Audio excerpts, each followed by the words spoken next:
बिस्मिल्लाहिर्रहमानिर्रहीम। अस्सलाम वालेकुम नाज़रीन। फरवरी की 27 तारीख अहमियत इख्तियार कर गई है। इससे पहले भी, क्योंकि सबसे पहले अगर बात करें 3 साल पहले 27 फरवरी एक अहम और तारीख साज दिन, मुल्क की सरहद पर एक मैच हुआ पाकिस्तान और भारत के दरमियान, और उस मैच के अंदर पाकिस्तान ने भारत को मुंह तोड़ जवाब दिया, दांत खट्टे कर दिए, नाक चने चबवा दिए। दुश्मन को अपनी ये शिकस्त आज भी याद है। भारतीय फाइटर पायलट अभिनंदन को जो चाय है आज भी याद रहेगी और याद आती होगी आज भी, because the T was Indeed fantastic. और भारतीयों के लिए तो बिल्कुल थी वो, और जो जवाब दिया उसका कोई सानी नहीं।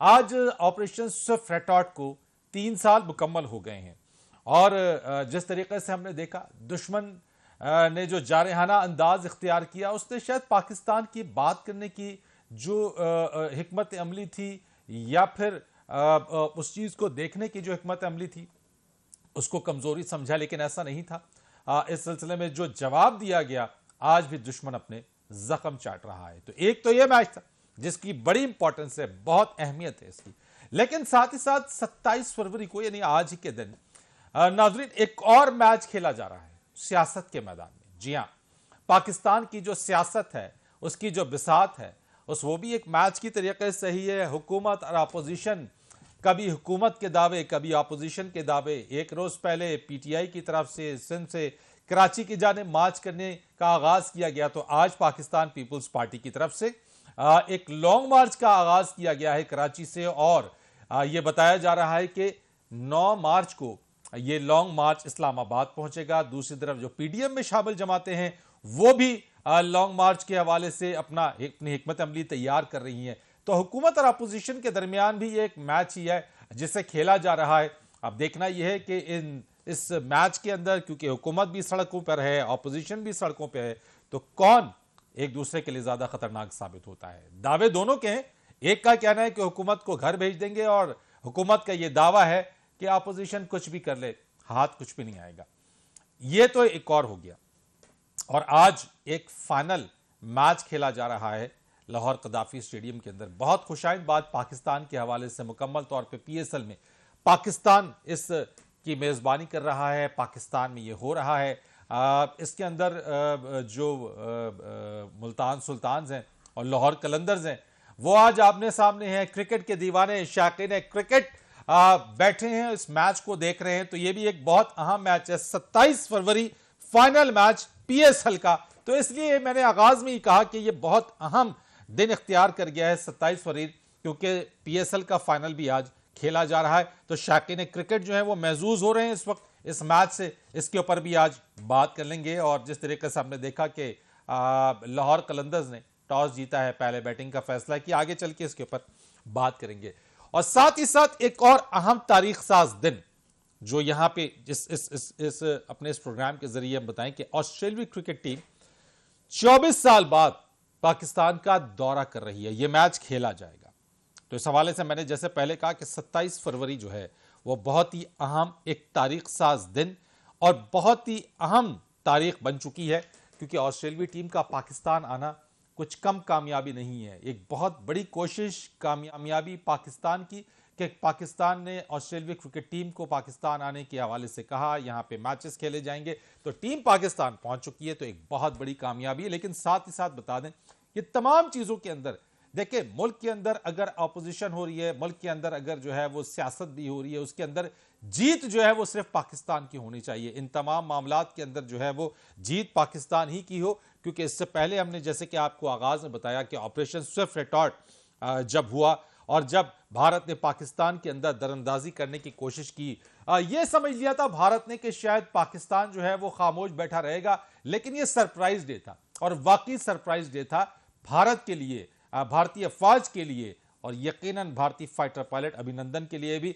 2 जहाज उस दिन पाकिस्तान एयरफोर्स ने मार गिराए थे, जिसमें से एक को अभिनंदन उड़ा रहा था और उसने इजेक्ट किया। इजेक्ट करने के बाद यहां पर उसको गिरफ्तार किया गया। गिरफ्तारी के बाद चाय जो पिलाई गई, उसने कहा द टी इज फैंटास्टिक।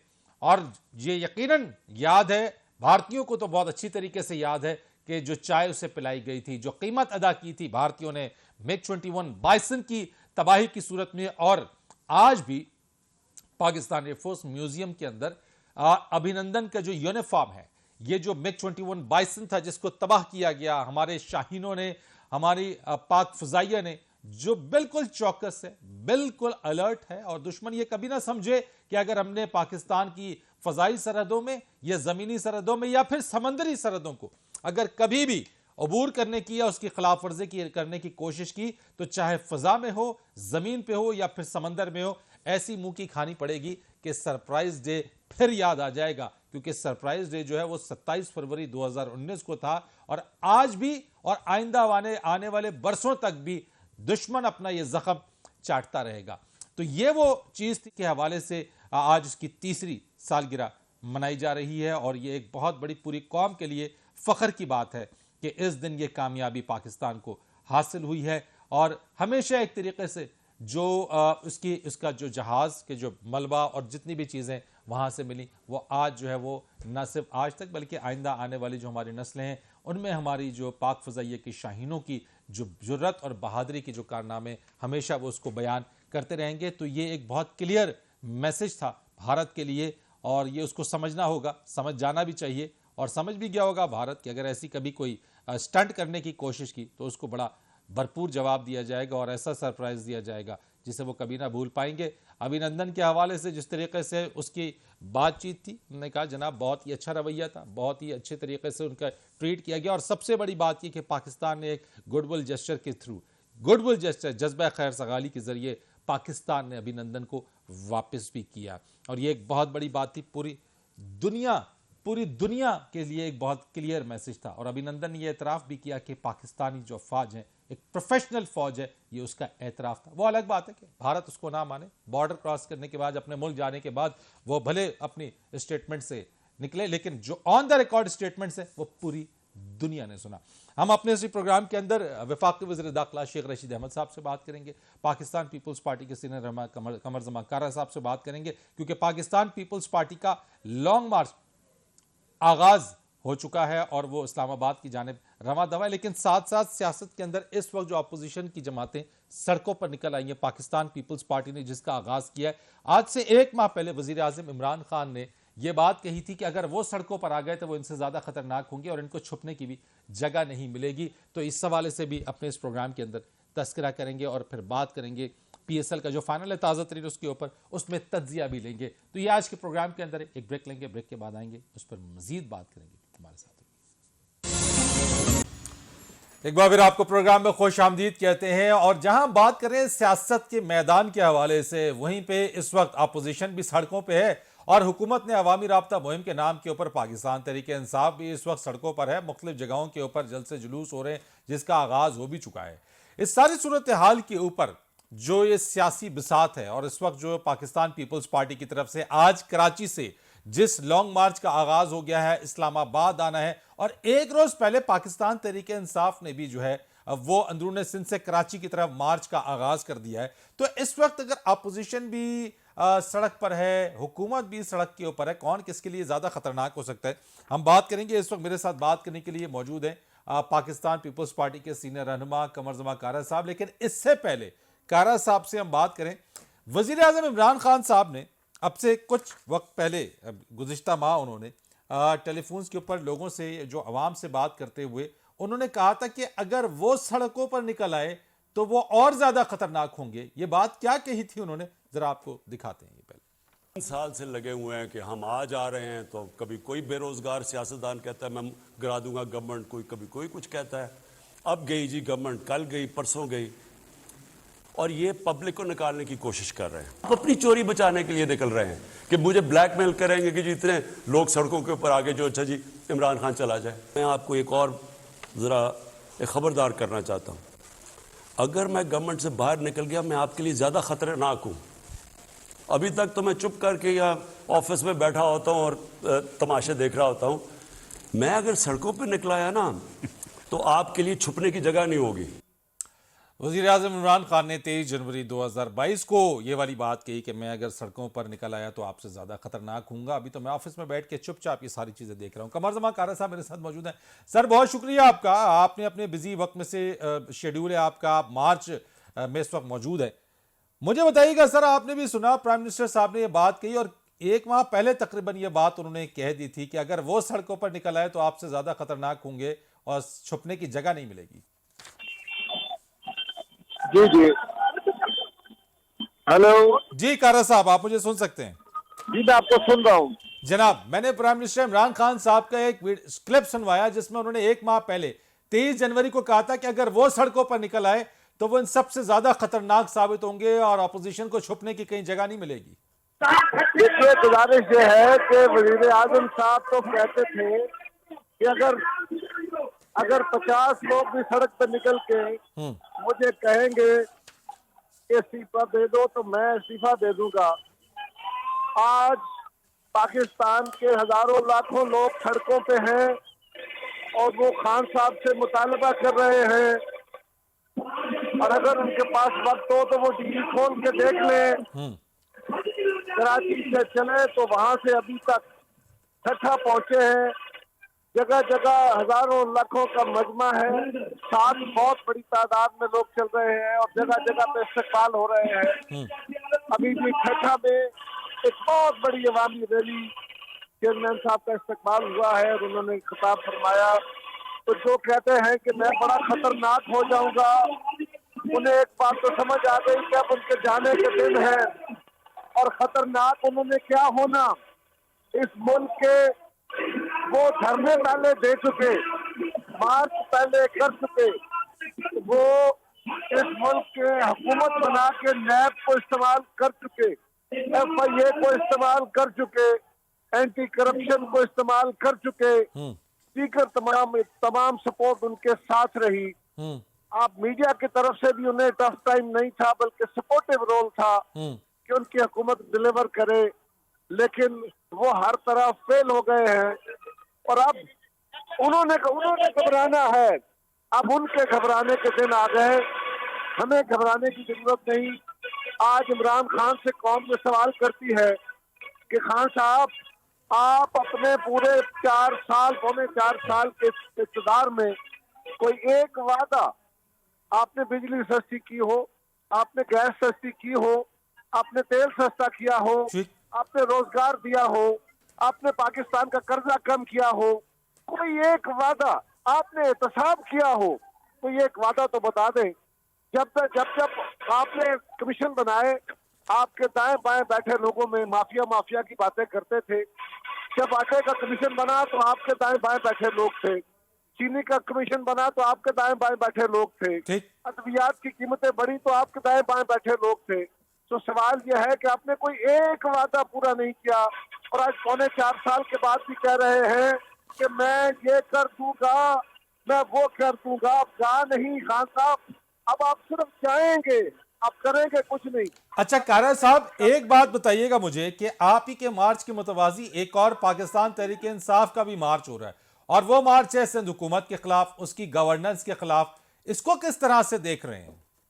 उनका हक है। पहली बात तो यह है कि PTI की हुकूमत का ये PTI जमात का ये हक है कि वो हमारे खिलाफ जुलूस निकालना चाहते हैं, वो एजिटेशन करना चाहते हैं, वो अवाम के पास जाएं, बिल्कुल अवाम को मोबिलाइज करें। अगर अवाम उनका साथ देगी तो हम बिल्कुल उनकी बातों को सुनेंगे।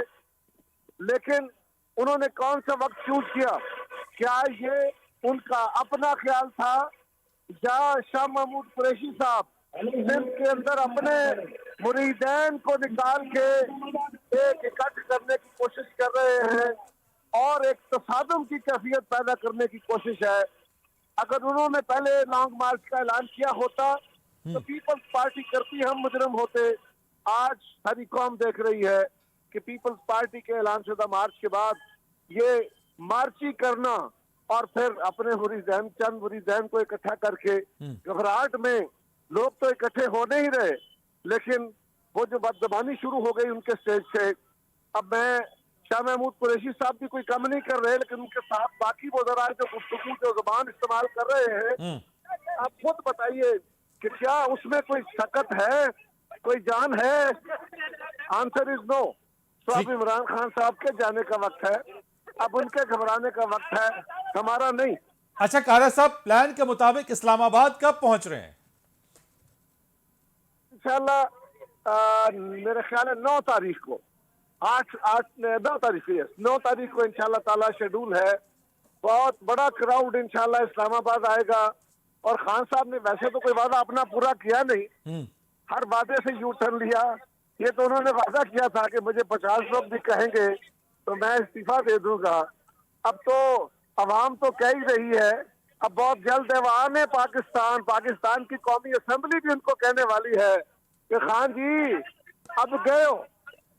तो कायरा साहब, ये 9 मार्च को आप जब इस्लामाबाद पहुंचेंगे, उसके बाद का प्लान क्या है? क्या यहीं पे बैठ जाना है, धरना देना है, डी चौक पे बैठ जाना है, आपके साथ पीडीएम की जो दीगर जमातें हैं अपोजिशन की, उन्होंने शामिल होना है, क्या होगा? सर हम जूं आगे ये कारवां बढ़ता जाएगा, आहिस्ता आहिस्ता चेयरमैन साहब अपने खिताब के जरिए अपनी फ्यूचर स्ट्रेटजी जो आपके साथ शेयर करते जाएंगे इंशाल्लाह। अच्छा, ये मुझे बता दीजिएगा कि अपोजिशन में अदम एतमाद पर डेडलॉक हो गया है, वफाकी वज़ीर दाखिला शेख रशीद का ऐसा कहना है। आप मुझे बता दीजिए कारा साहब कि ऐसा कुछ है? शेख रशीद साहब अपोजिशन के तर्जमान कब से हो गए कि वो कहते हैं डेडलॉक हो गया है? वफाकी वज़ीर दाखिला डेडलॉक नहीं है। अच्छा, वो बेचारे हमें ये ना कहें तो क्या कहें। उन्होंने यही कहना है कि कोई डेडलॉक हो गया है, फलान हो गया। कुछ नहीं है, कोई डेडलॉक नहीं है, बल्कि एक स्ट्रेटजी के तहत चीजें आगे मूव हो रही है, मूव करेंगे और इंशाल्लाह जल्द खान साहब को घर भेजने का सामान होगा। लेकिन एक चीज है सर कि इस चीज के अंदर जो आप बात कर रहे हैं, जिस तरह से शहबाज साहब ने भी कहा कि होमवर्क मुकम्मल हो जाने के ऊपर सामने ले आएंगे, मैं सिर्फ इतना बता दीजिए, लोग भी जानना चाहते हैं कि जो होमवर्क हो रहा है, सब जमातें मिलकर कर रही हैं, कितना फीसद होमवर्क मुकम्मल हो गया? सर जहां तक नंबर है पूरा है। इसकी सिर्फ ये नहीं है कि स्टेट आपने नंबर के साथ खेलना है, इसकी और बहुत सारी डेलिकेसीज होती हैं। आपने एक हुकूमत फारग करनी है, उसके बाद नई हुकूमत तश्कील देनी है, उसके अपने बहुत सारे इश्यूज हैं। आप अपनी जमातों को, आप अपने साथियों को, अपने प्लानिंग पूरी करके तब, ये तो नहीं है कि खान साहब की तरह हम मुफ्त में नारे लगाते हुए, फाल्स वादे करते हुए, लग्व वादे करते हुए हम आवाम के साथ धोखा करें और इक़्तिदार में आके यू टर्न ले लें। ये नहीं हो सकता। हमने जब भी वादे किए हैं, उन वादों को पूरा करने की सही की है और बहुत हद तक अपने वादे पूरे भी किए हैं। तो कारा साहब, हुकूमत को घर भेजने के हवाले से इस वक्त नेगोशिएशन या बातचीत हो रही है, या नई हुकूमत की तश्कील के हवाले से with in the opposition party गुफ्तगू शनीद हो रही है? देखिए, हुकूमत की तश्कील कोई बड़ा इशू नहीं है। अच्छा, बिल्कुल कोई बड़ा इशू नहीं है। सब जमातें इस वक्त कोई इक़्तिदार की खेल नहीं खेल रही। सारी जमातें मिलकर खान साहब से जान छुड़ा के पाकिस्तान को इस क्राइसिस से निकालना चाहती हैं, लेकिन नेचुरली अदम एतमाद की दीगर स्ट्रेटजीज के साथ ये भी तय होगा कि कौन सी जमात कहाँ कितना रोल अदा करेगी, उसके जिम्मे कौन कौन सी वजारत होगी। ये कोई इक़्तिदार नहीं होगा, ये जिम्मेदारियां होंगी जो लेंगे साथ जो भी जमात लेगी। चलिए, बहुत शुक्रिया आपका कमरजमा कारा साहब, पाकिस्तान पीपल्स पार्टी के सीनियर रहनुमा, हमसे इस मौजू के ऊपर गुफ्तगू कर रहे थे। शेख रशीद साहब, बहुत शुक्रिया आपका। सर ये मुझे बताइएगा, पाकिस्तान पीपल्स पार्टी का मार्च शुरू हो गया है कराची से इस्लामाबाद की जानिब, और 9 मार्च को वो कह रहे हैं कि यहाँ पहुंच जाएंगे। कोई घबराहट तो नहीं है शेख साहब हुकूमत को? कोई घबराहट नहीं है जी आया नो, आए आए आए। और आप देख लेंगे, ये आएंगे और चले जाएंगे, कुछ भी नहीं है। मीडिया खेल रहे हैं। डेडलॉक हो गया है अदम एतमाद पे भी। अदम एतमाद भी इनको लाने के लिए दिल गुर्दा चाहिए, और ये अपने बंदों की खैर मनाएं, हमारे ये एतहादियों को छोड़ें, अपने बंदों की खैर मनाएं। अच्छा, आप ये डेडलॉक कहाँ पैदा हो गया वैसे शेख साहब, ये भी बता दीजिए। चला ये जो इनके इरादे हैं, कभी कहते हैं सेनेट में जाएंगे, कभी कहते हैं कौमी असम्बली में जाएंगे, कभी कह रहे हैं प्राइम मिनिस्टर पे जाएंगे, और उसके बाद क्या होगा लग पता जाएगा इनको।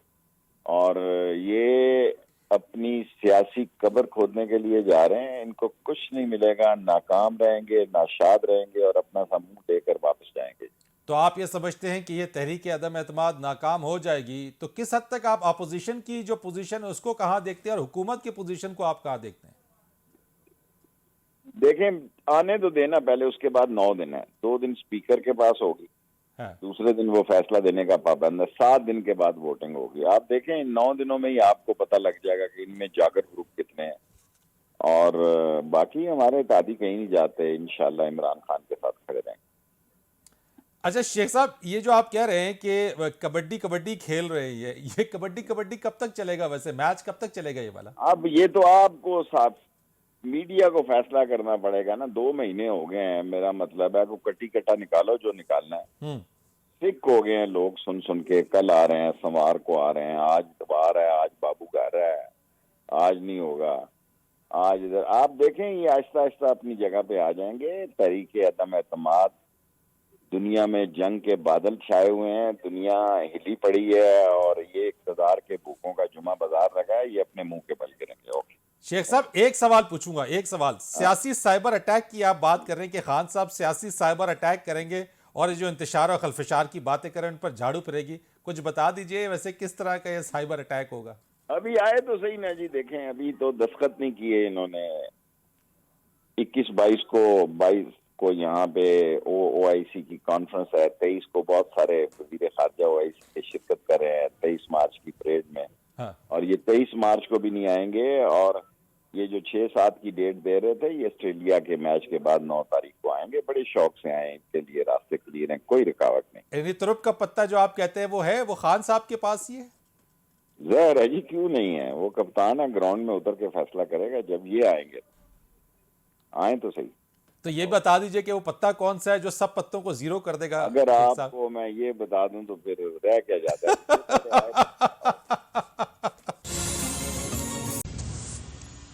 एक बार फिर आपको प्रोग्राम में खुशामदीद कहते हैं। और PSL का फाइनल अपने जोरों शोर से उरूज के ऊपर है और लाहौर कलंदर्स मुल्तान सुल्तान्स के दरमियान होने वाला है PSL का फाइनल मैच। शायकीन क्रिकेट की तवज्जो का मरकज।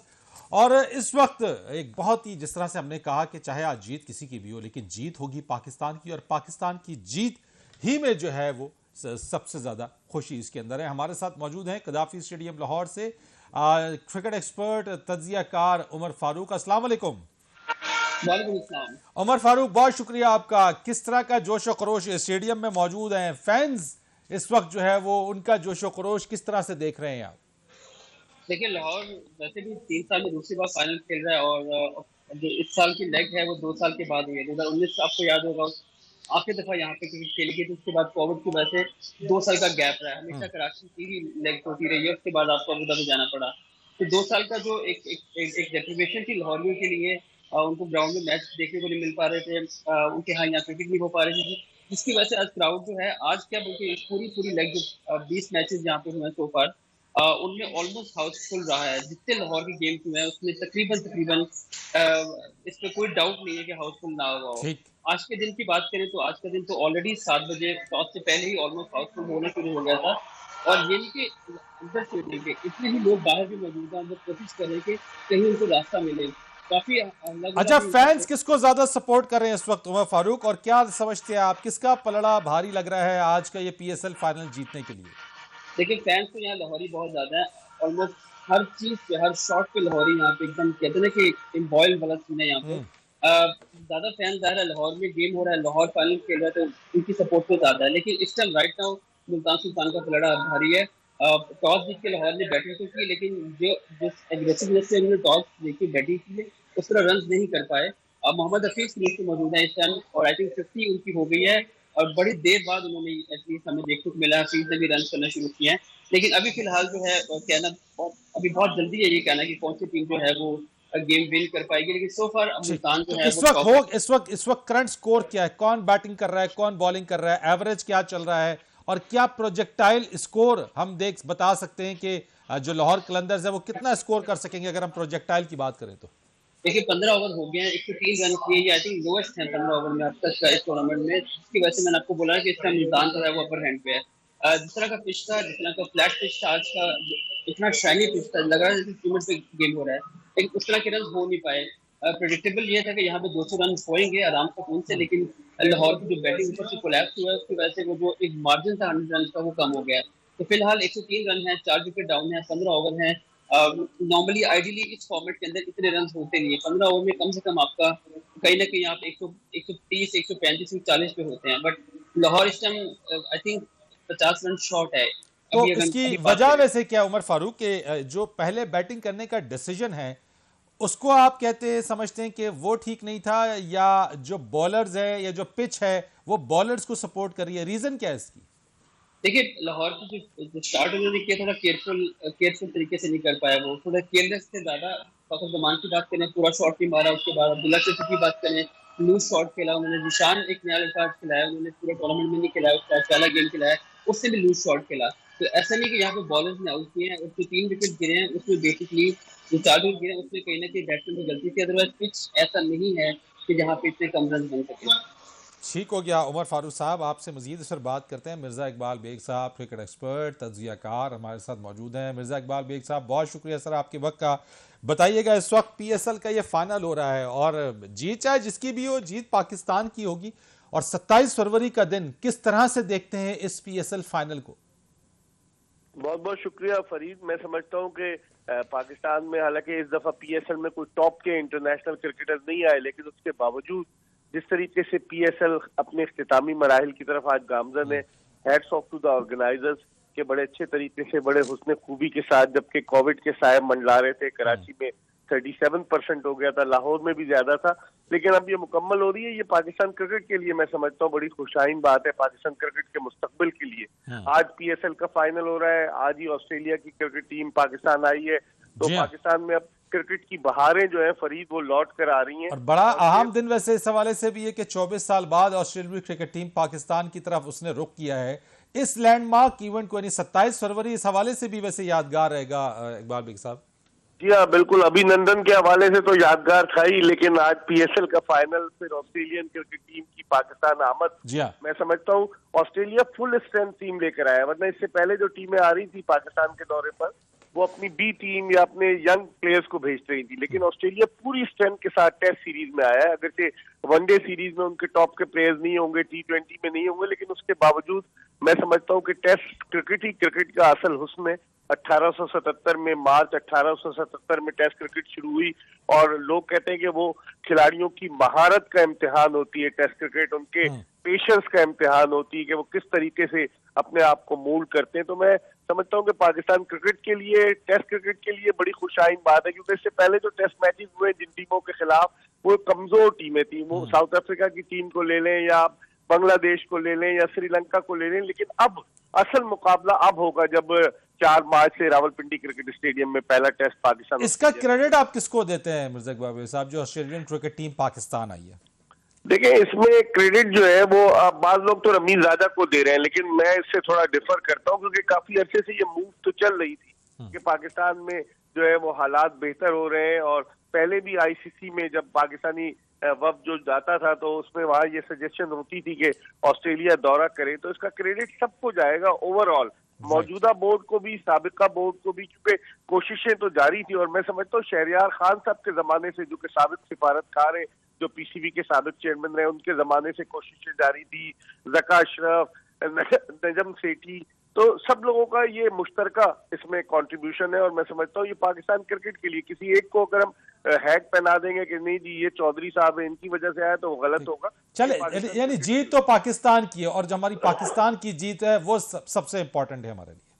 बिल्कुल पाकिस्तान की जीत है ना। आप देखें कि जिस तरीके से हमारी T20 टीम ने T20 वर्ल्ड कप के लिए सेमीफाइनल के लिए क्वालिफाई किया, जो परफॉर्म किया, उसको देखते हुए लोग पाकिस्तान की टीम को बिल्कुल राइट ऑफ कर चुके थे। हमारी टीम T20 की रैंकिंग की नंबर 1 टीम रही है। टेस्ट में हमारी कारकर्दगी फरीद इतनी अच्छी नहीं रही है, तो अब हमारे लिए मौका है, क्योंकि ये तीनों test matches ICC test championship का हिस्सा होंगे। इसमें जो टीम जीतेगी उसके पॉइंट्स की तादाद में इजाफा होगा। तो इन तमाम चीजों को कंसिडर करते हुए मैं समझता हूँ, अब आप देखें ना, 1998 में जब आई थी तो मार्क टेलर ने 334 रन बनाए थे पिशावर टेस्ट में, और वो सीरीज ऑस्ट्रेलिया 3 टेस्ट की सीरीज 1-0 से जीता था, और वनडे सीरीज 3-0 से जीता था, और जो साइड मैचेस थे वो भी जीता था। तो उस वक्त ऑस्ट्रेलिया की टीम नाकाबिले शिकस्त थी। स्टीव वॉ, मार्क टेलर, बहुत सारे लोग, शेन बॉल, सारी अच्छी टीम थी उनकी। तो अब मैं समझता हूँ कि मौका है पाकिस्तान के लिए कि इस मर्तबा उस तारीख को उलट करे और 24 साल बाद ऑस्ट्रेलिया को हराए अपने ग्राउंड। ठीक है, बहुत शुक्रिया आपका मिर्जा इकबाल बेग साहब, आपने हमारे प्रोग्राम के लिए वक्त में दिया। उमर फारूक, आपने भी बात सुनी मिर्जा इकबाल बेग साहब की। यकीनन एक बहुत ही आम और एक बहुत माइलस्टोन जिसे कहते हैं कि 27 फेब जो है वो ऑस्ट्रेलियन क्रिकेट टीम की पाकिस्तान आमद के हवाले से पीएसएल का फाइनल एक बहुत बेहतरीन अंदाज में हो रहा है और आज कंक्लूड हो जाएगा। उस हवाले से ऑस्ट्रेलियन क्रिकेट टीम के हवाले से आपका एनालिसिस क्या है उमर फारूक? देखिए ये एक मैसिव अचीवमेंट है पाकिस्तान के लिए, बिकॉज हमने देखा अच्छे टाइम में भी पाकिस्तान में ऑस्ट्रेलिया नहीं आती रही, इससे बाहर खेलती रही है, शारजा में खेलती रही है, श्रीलंका में खेलती रही है पाकिस्तान के अगेंस्ट, और यूएई में खेलती रही है मोस्टली। ये 24 साल के बाद है उनका आना यहाँ पे, और जितना काम जो आपने पहले देखा आपने सवाल किया था कि क्रेडिट किसका है। देखिए ये एक स्टेपिंग स्टोन की तरह 2018 में वर्ल्ड 11 आई, नजम सेठी साहब तक थे, उससे पहले शहरियार साहब भी काम कर रहे थे, तो इस सब इट्स नॉट आप किसी एक बंदे को क्रेडिट नहीं दे सकते। ऑलमोस्ट जो चेयरमैन यहाँ पे आता रहा, जो भी मैनेजमेंट यहाँ पे आती रही, उसकी तमाम एफर्ट जो थी, आया वो गवर्नमेंट नून लीग की हो, आया वो पीटे की गवर्नमेंट हो, ऑलमोस्ट हर बंदे की यही कोशिश थी कि वो इसको आगे लेके चले। कुछ काम थे शहरियार साहब के टाइम में अनफिनिश, तो उसको नजम सेठी ने कैरी ऑन किया। नजम सेठी के कुछ चीजें थी, जब वो फिनिश करके गए उसके बाद रमीज राजा साहब आए, उससे पहले कुछ शहरियार साहब आए, तो ये एक ऑनगोइंग प्रोसेस था। इसान मानी साहब आए, ऑलमोस्ट हर बंदे ने अपना कॉन्ट्रीब्यूशन दिया for the sake of Pakistan. जो आप बार बार भी करेंगे पाकिस्तान की जीत है, जी हाँ। एग्जैक्टली सबसे इंपॉर्टेंट बात यही है कि जो भी चेयरमैन यहाँ पे आए हैं उन्होंने उस लेगेसी को आगे लेके गए हैं। एक छोटे छोटे स्टेपिंग स्टोन थे, पहले पीएसएल के कुछ मैचेस जहाँ पे खेले गए, पहले एक फाइनल खेला गया, उसके बाद प्ले ऑफ खेले गए यहाँ पे, फिर वर्ल्ड 11 को इन्वाइट किया गया, फिर आधी पीएसएल यहाँ पे खेली गई, फिर मुल्तान आपने खेला, रावलपिंडी आपने एक्सपैंड किया, कराची, लाहौर, ठीक। तो ये एक ऑनगोइंग प्रोसेस जो कि इन 4 सालों में उन्होंने पूरा किया है। ऑस्ट्रेलिया के आने से आई थिंक जो एक थोड़ी सी एक लोगों के माइंड में सुबह था एक कि पाकिस्तान में क्रिकेट तब तक वापस नहीं आएगी जब टीम आएगी, ऑस्ट्रेलिया इंग्लैंड नहीं आएगी, तो ऑस्ट्रेलिया ने आके ये साबित किया, और पाकिस्तान अब ये एक दुनिया में एक बड़ा क्लियर कट मैसेज जाएगा कि Pakistan is a safe country. बिल्कुल ठीक हो गया, और इसके अंदर सबकी कंबाइंड, सबकी मुश्तरका कोशिशें और काविशें, और जिस तरीके से हमने कहा कि जीत पाकिस्तान की है तो यकीनन पाकिस्तान ही की ये जीत है। एक बहुत ही अहम दिन, इस हवाले से हमने आज इसी के ऊपर बात की। फरीद रईस को इजाज़त दीजिएगा। उमर फारूक आपका बहुत शुक्रिया, मिर्ज़ा इकबाल बेग साहब आपका बहुत शुक्रिया, फरीद रईस को इजाज़त दीजिए। अल्लाह हाफ़िज़।